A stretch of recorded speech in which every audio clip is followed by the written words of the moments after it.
Okay, good morning, everyone. Welcome to this ISDP forum on Kazakhstan in Europe, time for European integration. My name is Lisa Beckman. I work as the outreach coordinator at ISDP. Today we are very pleased to have with us Dr. Aliya, who will be discussing our newest Silk Road paper, Kazakhstan in Europe, Why Not? Together with the authors of the paper, ISDP Director Dr. Svante Cornell and Dr. Johan Engvall, who's an analyst at the Swedish Defense Research Agency and a non-resident senior fellow at ISDP. Dr. Tskhay is with us here in Stockholm for the first time, and she is assistant professor at the Institute of Diplomacy at the Academy of Public Administration under the President of the Republic of Kazakhstan. We will start this event with a few questions to our panel before moving on to a Q&A session. If you're tweeting from this event, you can use our hashtag ISDP4 or tag us at ISDP Sweden. We had a few printer issues, so we didn't get the actual paper here today. It's coming soon, I think. Tomorrow, perfect.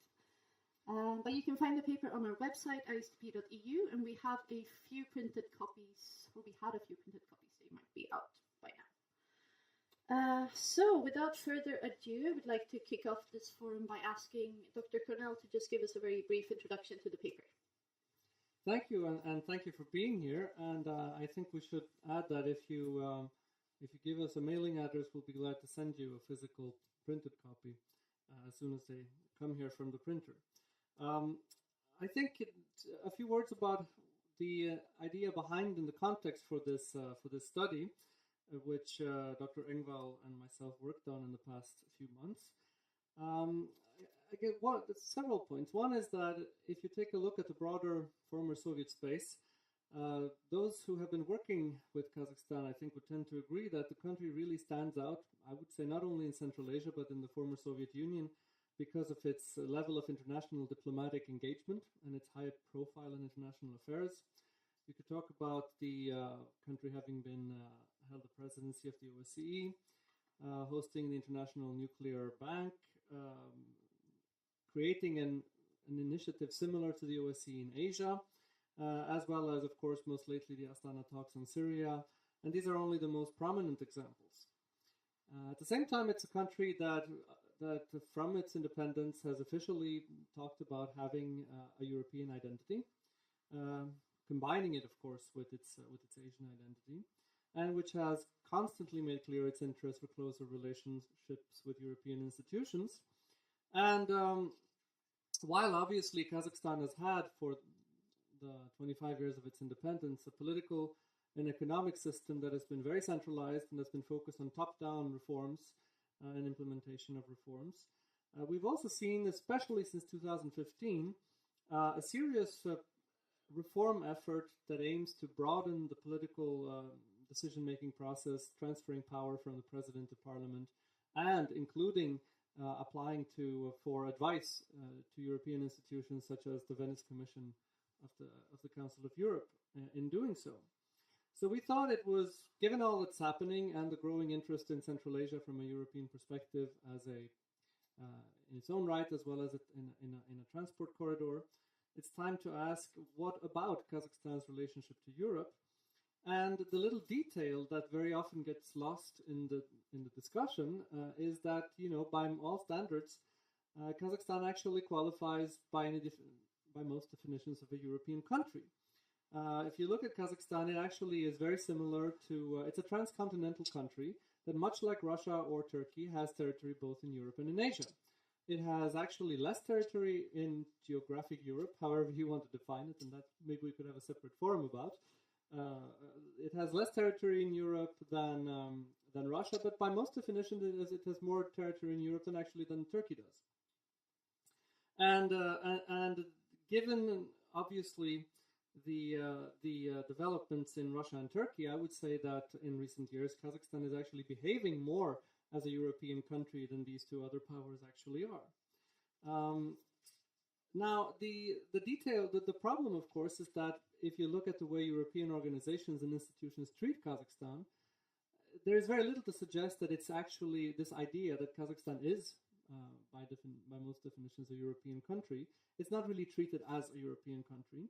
And there's a tendency to view Kazakhstan or anything that's east of the Caspian Sea actually as quote-unquote Asia, especially in a situation where European institutions could make an important contribution to the reform process that is underway in Kazakhstan. We thought that raising this issue and reframing, if you will, the relationship of Kazakhstan to Europe would be a timely thing to do. Thank you. Dr. Tskhay, could you give us your view of Kazakhstan's European identity? Good morning, everyone, and thank you for having me. It's an honor and a pleasure. I think when we start talking about European identity in Kazakhstan, we first need to rephrase the question to, do we see Europe in Kazakhstan? And if you look at the history, our banking system and the financial system was based on the German and British model. Our money was printed first in London. Our constitution is modeled on the French. Certainly, we drive German cars. We go to the same shops, and Astana and Almaty look very much like as any European capital or city. At the same time, I think the other question is that Kazakhstan, as Svante just mentioned, for many years since independence, was making its way towards closer cooperation with the European partners. And the transition period from the market economy, from the planned economy to the market economy, of course, was done with the huge support from our European partners as such. When we talk about European identity in the matter of anthropological understanding of identity as a concept of who we are as human beings and where we are in this world, where do we belong? Are we European in Kazakhstan? I don't think so. And I'll tell you why. Because we don't know really who we are or where we belong. Kazakhstan only now enters that transformation period of nation building as such. So building the identity of a nation. And as such, European identity, if we just stress European identity, is only one side of the coin.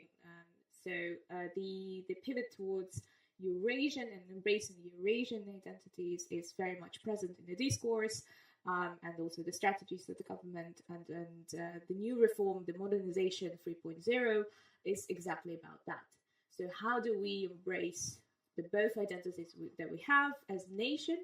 That gives us an understanding of who we are. We are Eurasian. We are the hub of Eurasia, the bridge between the West and East, Europe and Asia. And gives us a sense of belonging and a place. So yes, we are that interlink and an essential link between Europe and the West. And I think that's what is important to notice and remember whenever we talk about the European identity. That is only that one aspect, which is very crucial and important as such. So, Dr. Tskhay, you mentioned the term Eurasia. I would like to turn to you now, Dr. Engvall, and just ask you about that term, because the Kazakhstani use of the term is very different from the prevailing Russian use. Could you expand on the Kazakhstani view? Sure, absolutely. Yeah, I mean, Eurasianism is an ambiguous term there, and it has mainly become popular in certain Russian political and social circles, yeah, and intellectual particularly, and it has roots back to the 1920s. And in this Russian definition, it's very much about Eurasia as a distinct geographical space, yeah, that is distinct from Europe and from Asia, yeah, and the leading role of Russia in this on this space, yeah. So in recent years, it has also been very combined with very nationalistic, aggressive assertions and anti-Western outlook. But in Kazakhstan, the idea of Eurasianism is very different from this Russian idea. And it's also not just about integration or economic integration in Eurasia. Instead, you can say that I think Svante actually used this when we were writing about this term positive Eurasianism, which I think is very, I mean, they embrace both the Asian and the European parts of its identity and history. So it's And it's more fundamental than that these two elements of the identity is just compatible with each other, but more that they are mutually reinforcing. So it's a place here, the identity of a country that is open both to Europe and Asia, and this also constitutes a kind of concrete basis actually on which practical policies can be pursued. Mm-hmm. Any comments from the other panelists? Yes, I think it's not only positive, but it's also unique towards Kazakhstan. That's what we try to position ourselves. That combination, that mix of European and Asian is very unique, and that what we can actually benefit from. So we, in a sense, we offer Asia to Europe and Europe to Asia, and that also drives our policies and programs that we have. So speaking of that exact topic, Dr. Cornell, could you explain to us what Europe would have to offer Kazakhstan? Well, I think you, as Dr. Tskhay mentioned earlier, when countries in this region, depending on what they're interested in, they may look in different directions. If they're interested in large-scale infrastructural investment, they tend to look to China. If they are interested in large security matters, traditionally the United States or Russia have been the major forces to which you look. However, if you're looking at support for either soft infrastructure, for political reforms, for building the rule of law, etc., it has tended to be for Europe. Now, we should say, of course, that for a country like Kazakhstan, Europe is actually the largest trading partner of the country, which, of course, is to a large extent related to the fact that both Kazakhstan's exports of primarily raw materials go to Europe, but also that when Kazakhstan is looking, or other Central Asian countries for that matter, are looking for are importing matters in order to build their industry and their economic potential, it also tends to be from Europe that they find a lot of these high-level technological and other products. Of course, Asian partners are also important. But I think in the context of our paper, it's mainly in the context of the reforms that are being designed in Kazakhstan. Kazakhstan has set very ambitious targets for itself for what it wants to achieve in the next, actually only in the next 13 years. First Kazakhstan 2030, which was a vision by the government, and then it was supplanted by the Kazakhstan 2050 vision. If you look at these, you find that these are very high goals. Kazakhstan wants to be among the world's 30 most developed countries. If you look at that, that's one of the reasons Kazakhstan has looked at the OECD and membership in the OECD as a benchmark for this development. Well, in order to achieve those goals, we're talking about pretty serious, significant political and economic reforms that really mean that when you look at models, it's not really exactly the Russian model. It's not anymore the Turkish model that you look to when you're looking for these reforms, and it may not even be the Chinese model, but it is really almost by default to Western states like in North America, and particularly in Europe, that Kazakhstan would look. And the areas, there are so many areas, and different European organizations and institutions and states can contribute, of course, in different areas, but everything from the improvement of the quality of governance, the fight against corruption, the development of local administration, the improvement of the rule of law, the development of the judicial sector, all of these are the building blocks of what Kazakhstan's government wants to achieve. And it is to Europe that they will be looking, I think, increasingly to achieve that. So looking at the region as a whole, you have a lot of different, maybe competing interests, such as US, Russia, China, and India, for example. Could I ask you to just pick a country and then expand on the question if Europe is in competition with anyone here? So, Johan, if you could take China, Dr. Tskhay, if you can take Russia, Dr. Cornell, maybe the US. Okay. Yeah. As Svante touched upon there, I mean, Chinese influence in Central Asia, particularly in Kazakhstan, is mainly economical, trade and infrastructural investments. You have this new Silk Roads as part of its Belt and Road initiatives that is intended to connecting east to west, which is a gigantic infrastructure initiative. And when it was launched in 2013, I think China committed then about $50 billion in the mid-term perspective in investments here. So in this sense, you can really say that China has raised the economic stakes in this region. And it's not really realistic to believe that if you talk about competition here, that the EU, much more distant and with other areas, in any way would be able to say outspend China or something like that. So it's more about, I think, what Svante said about finding areas where Europe can add value and find cooperations here that basically offer things that neither Russia nor China are offering to the region. And here, of course, comes in this aspects of educational exchange with Western European universities, modern technology, especially in the use of maybe developing effective governance and things like that. Yeah. Well, when it comes to Russia, you can't avoid it. It's the biggest neighbor. We have the largest borderline. It's one of the main strategic partners for Kazakhstan. The history, the culture, the people, the language that we speak, that commonly speak, it's interlinked. So in a sense, Russia is a very distinct partner for Kazakhstan. And when we talk about competition, essentially, I don't really disagree. I agree with the concept of new great game. I don't think there is a game because the disbalance is just obvious. The point of connections between Russia and Kazakhstan are far too deep and close as such, historically and culturally in a sense. We are also in the Eurasian Economic Union together. So there is an idea definitely on developing closer cooperation with the neighbors and within the region, boosting the regional cooperation, and which is, I think, is essential for us because you take any developed country, they trade more with their neighbors. And this has been underdeveloped in our region, in Central Asia, particularly, and with Russia as well, before the Eurasian Economic Union. So that's again a very natural, I think, logical step that the governments took.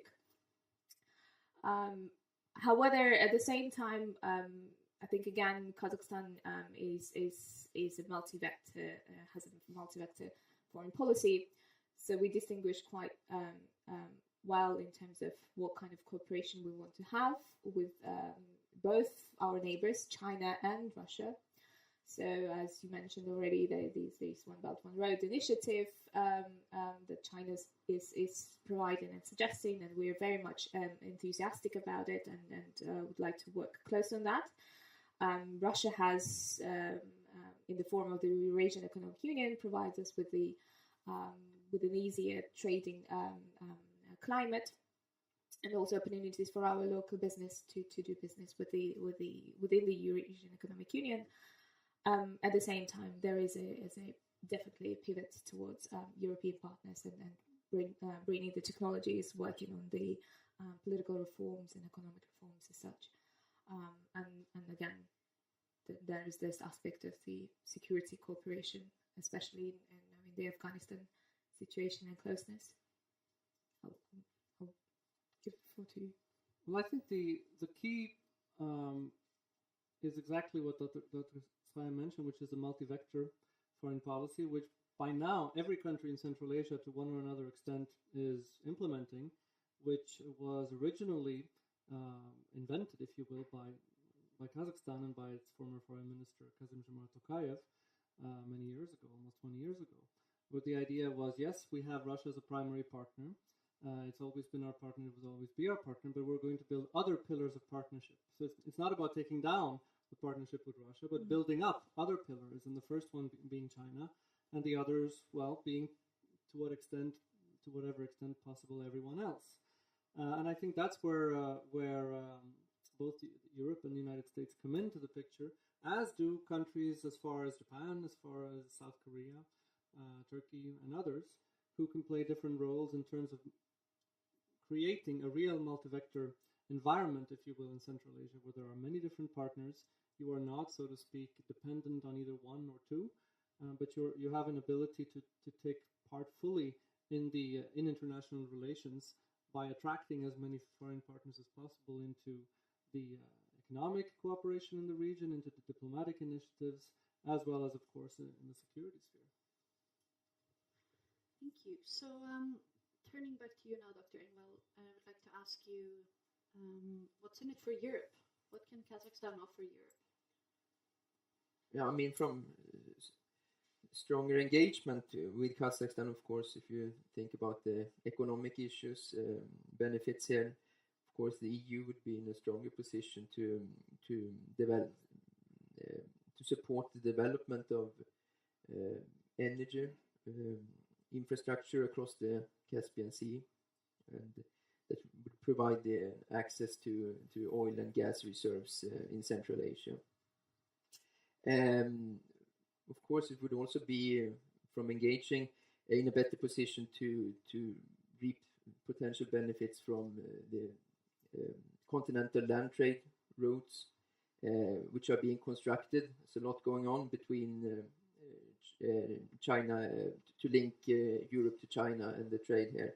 For instance, in trade, I think in 2002, trade between China and Europe amounted to about $90 billion. And a decade later, it was $560 billion. And also here, of course, Kazakhstan is very much focusing on this issue to develop the amount of goods transiting through Kazakhstan. And President Nazarbayev, he mentioned about a few years ago about doubling the transit trade up until around 2020. So, of course, this is an important aspect. And when it comes to this, as you say, the infrastructure, the hard infrastructure, the roads, the railroads, and everything is being invested in here by China. But there's also, of course, need for this, as was mentioned, softer infrastructure here, the logistics, financial services, and these type of things. And here, of course, we could be in potential here for private companies, European companies, to contribute to this. And of course, if you look at the research, it's clear about the strong connection between good governance and a good business environment and a good environment for investments. And of course, European engagement here would benefit, of course, Kazakhstan, but also European companies' opportunities to do business in the region, and particularly in Kazakhstan. Anything to add? Yes, I think the stronger cooperation with Europe and this paper particularly is well timed, because Kazakhstan at the moment is going through that transformation that we are moving towards, the work on the anti-corruption programs, on good governance, on the development, decentralization, development of the regional administration. And again, stronger cooperation with the European institutions in that area would further contribute to the sustainable democratization process, and also the economic further economic cooperation. Again, I think when we talk about the infrastructure as such, or investment in that area, it is, I sometimes find it difficult to sell Kazakhstan as such to Europeans. So it's very far, how can we bring it closer? And if you look more, if you zoom out from the map and you perceive Kazakhstan at that center of that link between China and Europe. And Kazakhstan is actually already stepping into that geopolitical shift that we're seeing in the world. The rise in China and the more economic partnership between Europe and China is inevitable. And Kazakhstan then, from that perspective, Kazakhstan's infrastructure project domestically, whatever we are developing domestically, so the railroads, the roads, the logistics as such, will further then contribute to that partnership between Europe and China. So in the sense then you can put it into the map of it is a wider geopolitical shift in the wider geopolitical issues that Kazakhstan's infrastructure and Kazakhstan's reforms would contribute to. So you mentioned that this is well timed for Kazakhstan, but Dr. Cornell, would you agree that this is well timed for Europe? Is Europe ready? I think that's much more questionable, actually, and that's one of the reasons we thought this you kind of need to shock the system a little bit, because, as I said initially, well, first there is a great enlargement fatigue in Europe for obvious reasons. We have problems for the whole European cooperation project. We have obvious things from the Greek crisis to Brexit to what's going on in Hungary and Poland. Now, if you look a little further out, and now we're not necessarily talking about the EU, but other organizations like the Council of Europe, the experience with countries on the edges, be that having Russia, Turkey, or Armenia, Azerbaijan, who keep bickering within these institutions, not necessarily only positive.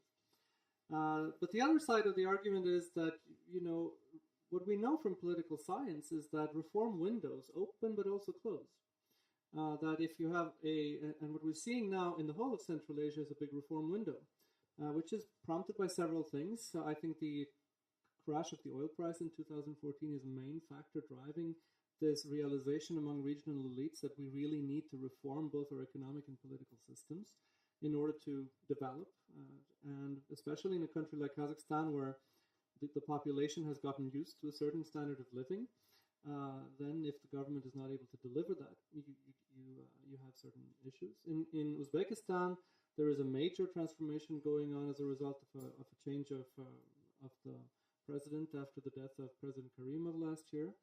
So we have a reform window. But, people want reform, but in every political system you have forces that are for reform and forces that are against reforms, because every reform hurts somebody, hurts some vested interest, and we should not kid ourselves. In all of these countries, in Kazakhstan, in Uzbekistan, there are winners from reforms and there are losers from reforms.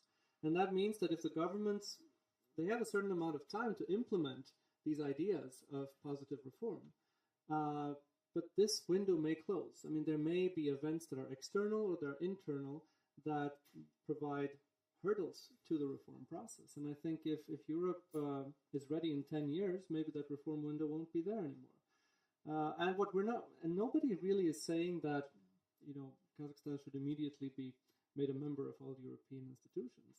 That's not the idea. The idea here is that there is a lot that European institutions can do, and that Kazakhstan is in many ways ready for this type of cooperation. And it's about putting in a new speed, if you will, in the transmission. Okay, so in 2016, Kazakhstan signed an enhanced partnership agreement with Europe.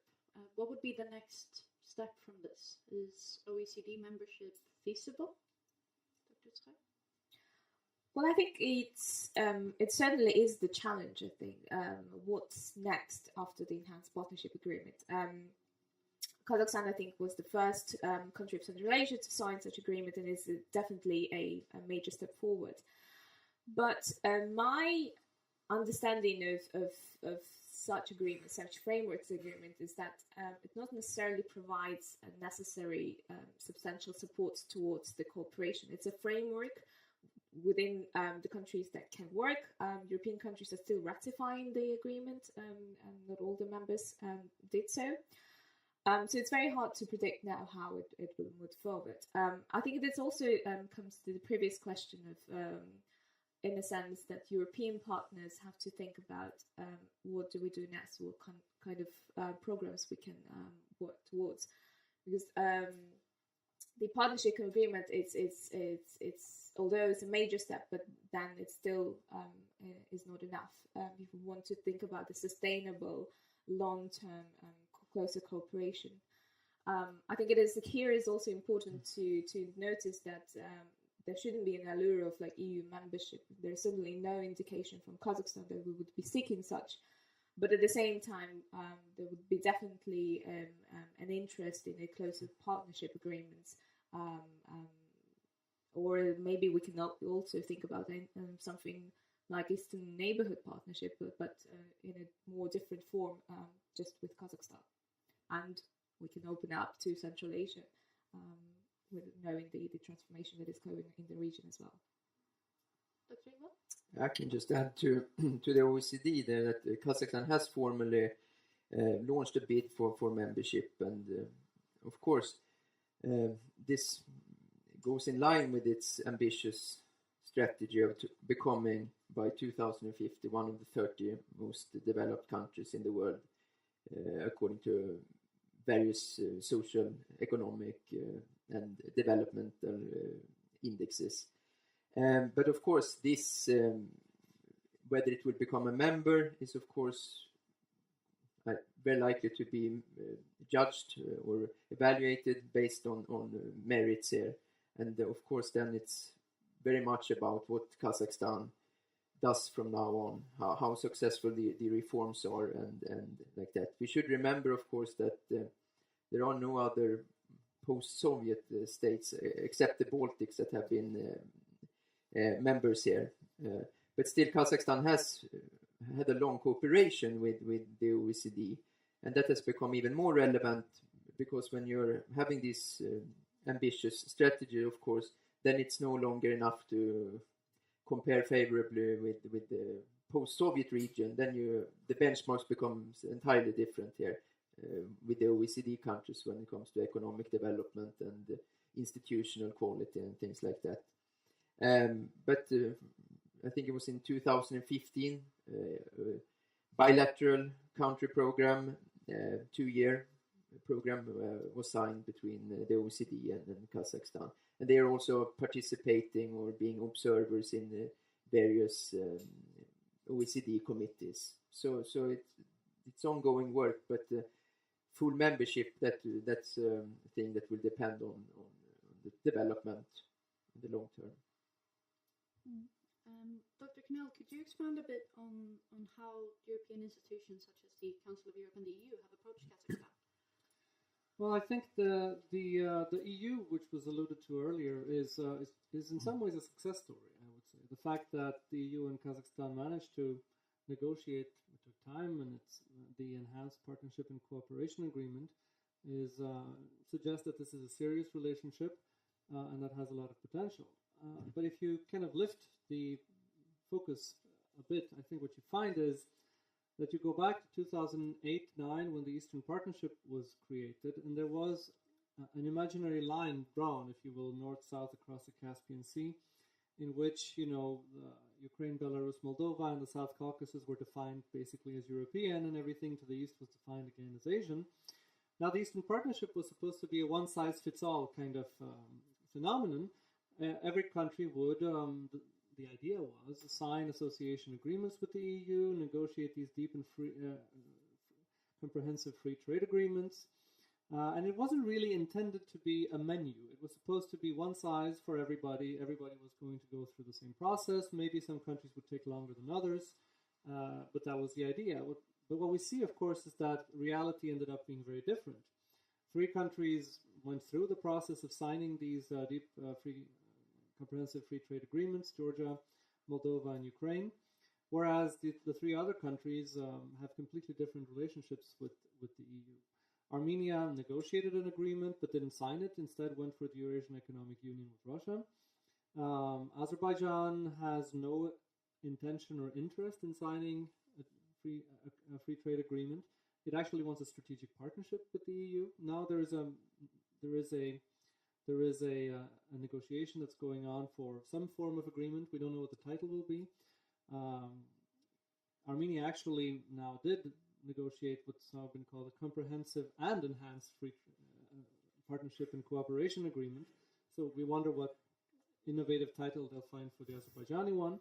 But I think the relevance for this for Kazakhstan is that when you have an Eastern Partnership that's no longer one size fits all, but you find that there's kind of a difference of degree, if you will, between what Kazakhstan has negotiated and what Armenia has negotiated. It's not really a difference in nature between them anymore, the way it was supposed to be, but it's a difference in degree, which means that I think, as Dr. Tskhay alluded to, in the future, if Kazakhstan is interested in going down that path, the idea of a similar arrangement as the Eastern Partnership provides, which is for the unilateral incorporation by the state in question of certain parts of the European acquis communautaire should be open. Now, of course, there are issues. The Eurasian Economic Union may be compatible with some of these things and not with others.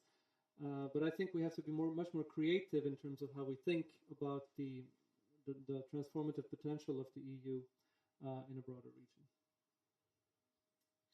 Okay, before we move on to the open Q&A session, I would just like to ask the panel what the Kazakhstani side would need to do if it wanted a closer relationship to Brussels.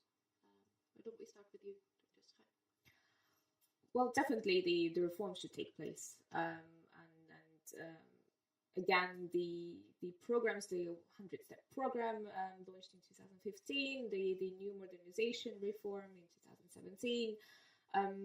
The Kazakhstan's government has already indicated that we are moving towards the political reform. The constitutional reform is definitely one step, also adds to that. The question is the implementation, how fast the reform will take place. That's the question for debate, I think. However, I believe that the Kazakhstan government is already moving towards that, towards a more, again, a comprehensive set of reforms. So it's not only political, it's not only decentralization, it's also the bringing up the government apparatus, so the civil service.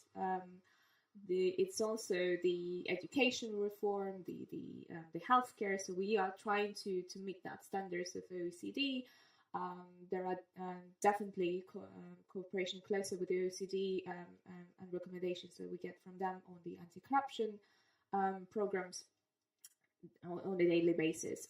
So there is that a set of the reforms that are taking place, and I believe that the Kazakhstan should follow in that and work closely with their partners on how to implement and how to. Again, I think I can't stress enough to ensure the sustainability of the reforms, that the reform don't only take place in terms of the agreements or discussions as such, but they take a form of programs, concrete programs, and also results from which. Svante? I think when it comes to reforms, everybody likes reforms, at least on the surface. There's a difference, however, between in terms of sequencing, where the traditional European approach has been, well, you start with political reforms, you implement parliamentary democracy, free elections, and then somehow everything else would take care of itself. I'm simplifying, of course. The Kazakhstani leadership, much like others in the region, have had a different approach, which is that's not the way to go, because parliamentary democracy tend to have a kind of competitive is based on ideological competition, and then you end up with whatever reforms you can achieve through that parliamentary competition, where the President Nazarbayev's model has been to achieve consensus in society and then from the top down implement reforms step by step, starting with the economic and ending, if you will, with the political. So when we talk about the relationship between Europe and Kazakhstan, we need to find somewhere a common language about where do we prioritize reforms. I think what's interesting is that there seems to be a growing realization, even in Europe, that you have to really focus on governance, the quality of governance, and on institutional development, because it's you can have statehood without democracy, but you can't really have democracy without statehood. So you really have to build functioning institutions with people who are capable of delivering services to the population before in your quest for deeper political liberalization. And it seems to me that in this area, there are areas where, so to speak, there could be common or agreements, if you will, agreement between European institutions and the Kazakhstani government on certain spheres where particularly European organization could be helpful. And I think one organization that is very frequently underestimated in this context is the Council of Europe, which has played a very important role, very often working on institutional reform quietly, behind the scenes, under the surface. Ambassador from Georgia would know that, and many others, in Central and Eastern Europe, obviously, before these countries became EU members. Now, the interesting thing, of course, is that while Kazakhstan fulfills the criteria of the Council of Europe, of having territory in Europe and having, I forget the exact terminology, but long historical engagement with European culture, the Council of Europe is very distant towards the idea of relations with Kazakhstan, while at the same time it has put as an official strategic objective the integration of Belarus into the organization. And I think this is an area where, if you are really values-based, as European institutions tend to imagine that they are, you can't really have this distinction saying we want Belarus but we don't want Kazakhstan. If both are European states, you have to treat them equally. And I think at this point, this would be a logical place for a further deepening of that institutional relationship. Dr. Engvall, anything? I mean, yeah, I think it's very exhaustive there, but I agree with that the political dimension has been the aspect where Kazakhstan mainly has diverged from Europe here. And of course, then this development since 2015 are encouraging. And it's also interesting to see in a way that this development away from a concentration of power in the executive, that's not least interesting in the context of, you see, the global trend in a way, at least among Kazakhstan's neighbors or powerful states, which Kazakhstan has strong relations with. I mean, Russia, China, and Turkey, where you see this trend is in the opposite direction, where more concentration of powers in the hands of a single leader. So this is a move in the opposite direction, which is very interesting. Okay, so I would like to open up the Q&A session. First of all, I would like you to keep questions short. And if you could state your name when you ask a question, that would be great. Dr. Engvall will have to leave us at 9:33 sharp, so any questions to him, please begin with those.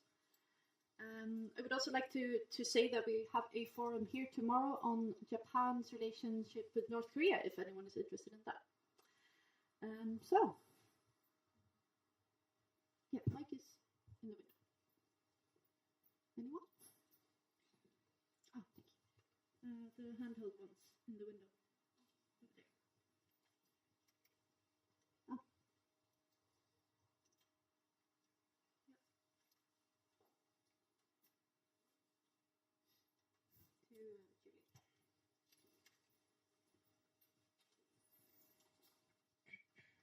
Thank you. My name is Julian Tucker. I work at the Institute for Security and Development Policy. And if you'll indulge me, Dr. Tskhay mentioned briefly the relationship with Afghanistan. And this is one of the areas in which Europe and other regional players certainly have an interest. Kazakhstan is positioning itself to be a major diplomatic power and a major mediation power. Do you foresee Euro-Kazakh cooperation in attempts to facilitate ultimately peace and development in Afghanistan? And this is a question for the entire panel. Thank you. Sure. Well, I think Afghanistan, the rebuilding of Afghanistan is actually one of the areas where Kazakhstan and European interests are complementary. Kazakhstan just launched the Kazakh Aid program. So again, it's coming towards the OECD benchmarks. And it's targeted towards helping out and providing assistance towards Afghanistan. It is important for us from the security point of view, of course, but then also, like, again, if you talk about infrastructure, there are projects, World Bank project, for example, on CASA 1000, Central Asia, South Asia, so linking infrastructure projects from Central Asia to South Asia and providing the economic boost for both regions as such. So working towards the rebuilding and the programs in Afghanistan would be definitely a point of cooperation and a closer, which would be, I think, most welcomed by the regional and external powers. Maybe I mean, diplomatically, you can see that Kazakhstan has been very proactive in many of the using. I mean, they invented this conference on interaction and confidence building in Asia. It's been what do you call it? Sika, yeah. Which was really a pioneering initiative, and at the same time, like an Asian variant, you can say, of OSCE, But then at the same time, it has been chairing the OSCE. It's now in the Security Council. You have this mediating role in the Syrian conflict as well. So I would say that the advantage when it comes to its foreign policy and its diplomacy, of course, has been that this multi-vector foreign policy, I mean, it's been very successful in building strong economic and political relations to the north, to the east, to the west and to the south, without really creating any enemies in this process. So it's been, and that of course requires some serious diplomatic skills. But if I would see some limitation, maybe what I would see as the challenge perhaps is the fact that in some corners it may be perceived as very closely connected to Russia, and that may hamper the ability to develop or to be seen as having an independent voice, really. And that's not just up to Kazakhstan, of course. It's also for other actors that there are a will from Western actors, from the EU, to engage with the country and to give them this opportunity to really maintain this multi-vector balanced foreign policy, diplomacy that they have been championing in the region. Thank you. My name is Engvall. I used to be Swedish ambassador in Kazakhstan. In addressing the role of the major powers in Central Asia, you focused mostly on Russia, on China, and on the European Union, or more broadly the West. Only marginally on Turkey. I'm curious how you see the evolving role of Turkey in Kazakhstan and broadly in Central Asia, and most specifically how the current domestic dynamics in Turkey affect the interface between Turkey and Central Asia. I think the Central Asians and people in the Caucasus are watching developments in Turkey with quite a lot of chagrin, if not despair, for a number of reasons. One being that the very system of government, which is based on secular governance in the region, was very much based on what used to be the Turkish model. But also the idea that combining European identity, close integration with European institutions in majority Muslim populations, that was, so to speak, the Turkish model, if you will. Now, obviously, Turkey is going in another direction. So in a way, Turkey is a bilateral partner. It's an important economic partner, and there are Turkic cooperation organizations in which Kazakhstan actually, in many ways, has nowadays been more active than Turkey has. And it's really Azerbaijan and Kazakhstan have been the driving forces of these Turkic cooperation. When Erdogan's Turkey was focused mainly on its policy in the Middle East rather than on Central Asia and the Caucasus. And I think, but as in broader terms, I think there is a lot of concern and a lot of worry, not least because there is a fear that, and also that the Turkish forms of Islam were welcomed by Central Asian countries as something that was more acceptable than other Iranian or Saudi Arabian influenced versions. Now they're beginning to revisit that notion and worry if what's happening in Turkey is likely to happen in their societies as well. Perhaps you have some. Well, I wanted to add, I think the relationship with Turkey becomes very important when we talked about the tension period that we had with Russia, for example. And Kazakhstan's role in bringing those two actors together, and then President Nazarbayev's role particularly, is a very good example of how we utilize that multi-vector policy, utilize the friendly relationship with our partners, how we can actually support the ideals of the peaceful cooperation and cooperation among our partners.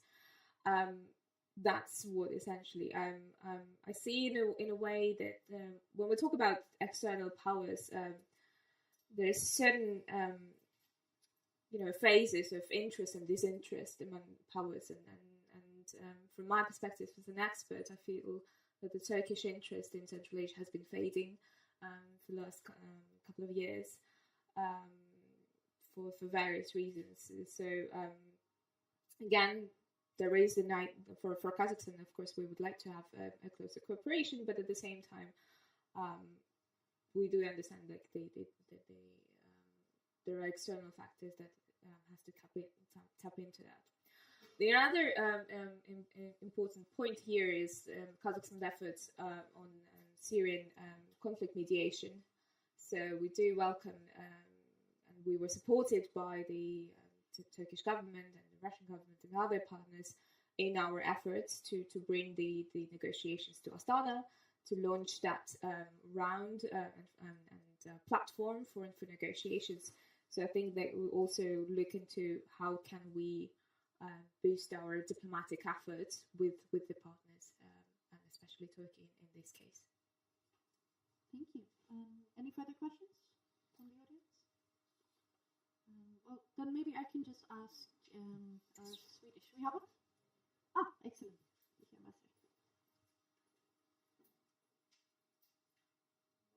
About the Embassy of Georgia.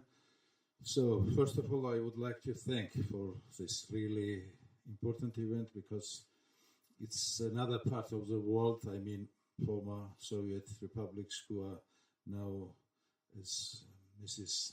Tskhay mentioned correctly, constructing our statehood, our new states. Of course, we are, it's more like a comment, and I have a small question at the end of my small comment or my, let's say, opinion about this. And, we are now establishing a new relations with Kazakhstan, and Kazakhstan is a very important partner for Georgia due of many reasons, and I'll tell you why. First of all, Kazakhstan is a very important country in the world, not only in Europe. And it's very important when we speak about the bringing closer to Europe, Kazakhstan. And I'll remind you, some years ago, if I'm not wrong, Kazakhstan was even chairman of the OSCE. So there is some experience even now.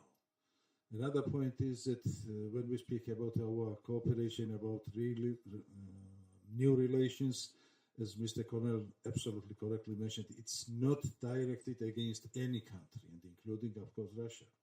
We are just going to find our place in the new world, and it's our right, it's our will. So we are going on this way. And thirdly, when we speak about Kazakhstan, and now it comes to my question, Mrs. Tskhay mentioned that Kazakhstan is a bridge between Europe and Asia and between East and West, and it's absolutely right. And I want to remind that probably there is another alternative Silk Road project connecting East and West, and Kazakhstan alongside with other countries is a part of that. Even, for example, when we speak about relations of Kazakhstan with Turkey, it's connected because the oil which is exported from Kazakhstan goes through Caspian Sea to Azerbaijan, Georgia, and Turkey. And continuing this idea, how do you see the future of this new Silk Road project, which Kazakhstan may play really important role? And what I mean is from China to the Europe, in particular to the southern part, passing through this route which I have mentioned right now. Thank you. Any comments from the panel? I think this is already happening, and that's been. It took a long time to develop, what I'll remind you is of two things. First, that when China started this initiative of building land transport connections to Europe, the Russian government says, "Oh, no problem, you can take everything through Russia." And the Chinese government very, very clear, yes, certainly there will be a road through Russia, but there will also be a road through Kazakhstan. There will also be a route through Central Asia. Because obviously the idea was not to make China's trade with Europe, which they foresaw was going to be increasing exponentially, dependent on any one country. Very similar to when the oil of the Caspian Sea was being exported, the same thing happened. One pipeline went through Russia, and the US government and Europeans supported this, which goes from Tengiz in Kazakhstan to the Russian Black Sea coast. But the second pipeline, the Baku-Ceyhan pipeline, went through Georgia, not through Russia, and went into Turkey, so that there is no monopolistic situation. And I think this is what we're seeing. We're seeing that there is already a rail connection from China through Kazakhstan and Belarus and Russia and Belarus into Europe. And there are other connections being built across the Caspian Sea. There is new capacity being developed in the ferry connections, both to Turkmenistan and Kazakhstan over into Azerbaijan, and 3 new ports being built, Aktau, Turkmenbashi, and Alat in Baku. And there are major investments that have already been sunk into these projects. But I think what was mentioned earlier was the connection to Afghanistan and the Kazakh interest in developing Afghanistan, also for the sake of opening up the southern transportation corridor. We published a paper a few years ago in which we made a few calculations only on the basis of the demographic development of China compared to the South Asian subcontinent. If you put together India, Pakistan, and Bangladesh, you will find that in the not too distant future, in 25 years or so, the population of South Asia will be much larger than China's, but also much younger. Which means that when you look at what's happening with China today, those infrastructural projects began to be developed in the late second half of the 1990s. Now, if you're thinking of potentially drawing the benefits from the trade connections with South Asia in the future, now it's the time to start thinking about it. Even in spite of the problems in Afghanistan, in spite of the problems between Pakistan and India, which have been there for a very long time, there is a reality being developed that this region, to be connected to the world, also need trade routes through Central Asia, and that the trade routes connecting South Asia to Europe will also be going in part potentially through Central Asia. So it's even bigger than just the issue of China. If you can even philosophically speak about this as kind of the revival of the Eurasian heartland. After many decades of basically economic closure, resulting from the fact that the Soviet Union southern border was just closed and there was no real trade happening. And you can even go further back to the Russian-British rivalry over the heart of the Eurasian continent, and seeing that now this is beginning to open up. And if you look at what's going to happen in the medium to long term, there's an enormous potential for in this whole landmass, while of course there are a lot of problems to be overcome. Okay, before I ask you if you want to weigh in, it's become time to release Johan to his next engagement. So thank you very much for being here today. Thank you.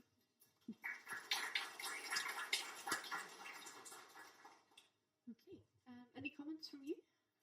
Yes, I think Dr. Cornell gave a good overview, but also the New Silk Road project, or One Belt, One Road, or whatever you call it, it's another point of interest for any actors involved.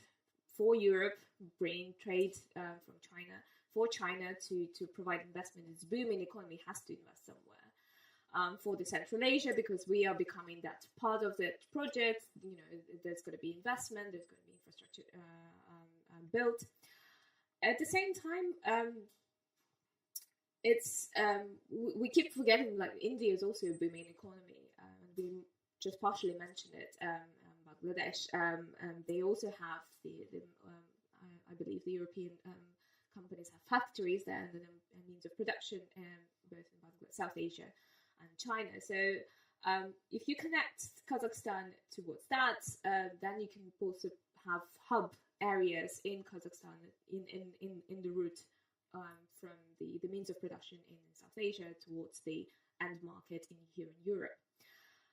What also, for Kazakhstan's perspective, this New Silk Road project, or One Belt, One Road project, is tapping into for Kazakhstan being landlocked, massive country, been landlocked for many years, has been always a challenge.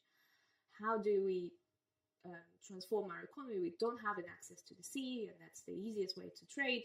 The infrastructure hasn't been there, during the Soviet Union, then the collapse, the 90s, the building. So now this is the opportune moment for Kazakhstan to be well connected to the global market.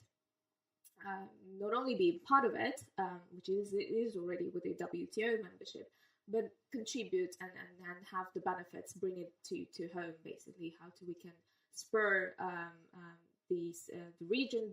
I would mention Horgos, the development of Horgos, for example, in the region between China and Kazakhstan is booming. To the local businesses are very happy with that. The market is working. So having more that areas along the Silk Road would definitely be a benefit for us and also for our partners. The problem is like how quickly can we build it? How quickly can we ensure the investment comes in? The One Belt One Road is a huge initiative, but so far there's no concrete deadlines or set frameworks from the Chinese side, at least. However, I think there's definitely already an idea between the bilateral relationship between Kazakhstan and China on building a road, and there's already an investment for that. In the coming years, and I think it's projection towards 10 years, maybe we will see definitely a change in that area. We have in the room the ambassador of Kazakhstan. Perhaps you have some reactions to this discussion.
think we have time for one more question, if there are any from the audience.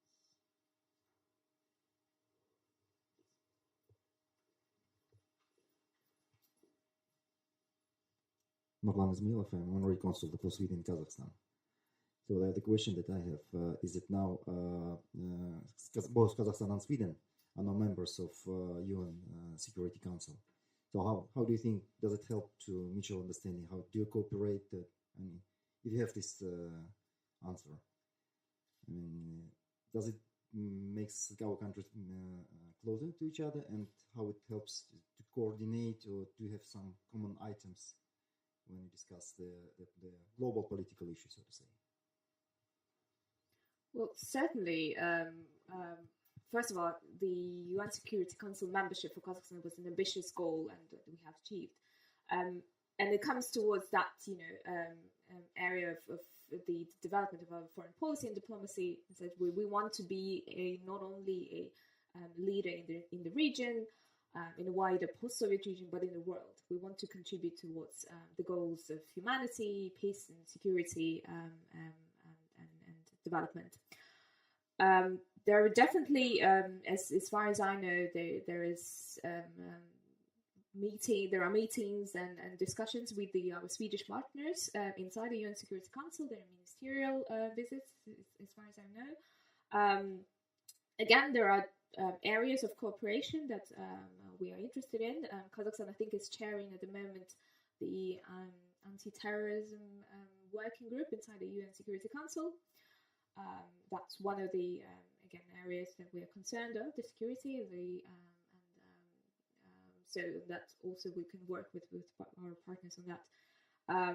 But I think it does help the UN Security Council membership or OSCE chairmanship. I think these areas help towards building that mutual understanding of the interests, building trust, building cooperation, building the experience of Kazakhstan being a truly global actor, and what it takes to promote the values, European values, is if we can put onto that.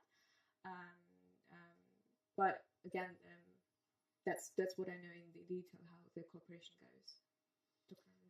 I don't have any inside information on this question, but what I would suspect is that first there is one obvious issue we haven't talked about today, but where there is a great deal of commonality between the Kazakh government and especially the current Swedish administration, which is the issue of nuclear disarmament, which has been a priority of both the Kazakhstan since independence, and it's also been a priority in Swedish foreign policy. I am sure that this is an issue that is where they find common ground, if you will, in the Security Council. But I think we'll have to wait and see, because it seems to me that we can already detect a slight change. Traditionally, there has always been curiosity, I would say, and Ambassador Engvall probably could speak to this. There's always been curiosity about Central Asia in the Swedish state apparatus, if you will. But time has never really been sufficient to be able to focus on it. Perhaps as a result of what we are seeing now, the links being built in the Security Council, but also other developments in Central Asia, such as what's going on in Uzbekistan. We have elections in Kyrgyzstan in 2 days, for example. I mean, there are a lot of things that are going on that probably could, may or may not lead to an acceleration of this interest that's always kind of been there latently, but not being able to realize its full potential.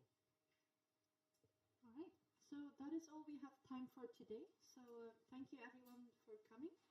Thank you to our panel. Thank you for offering your comments, Ambassador. And please join me in thanking the panel.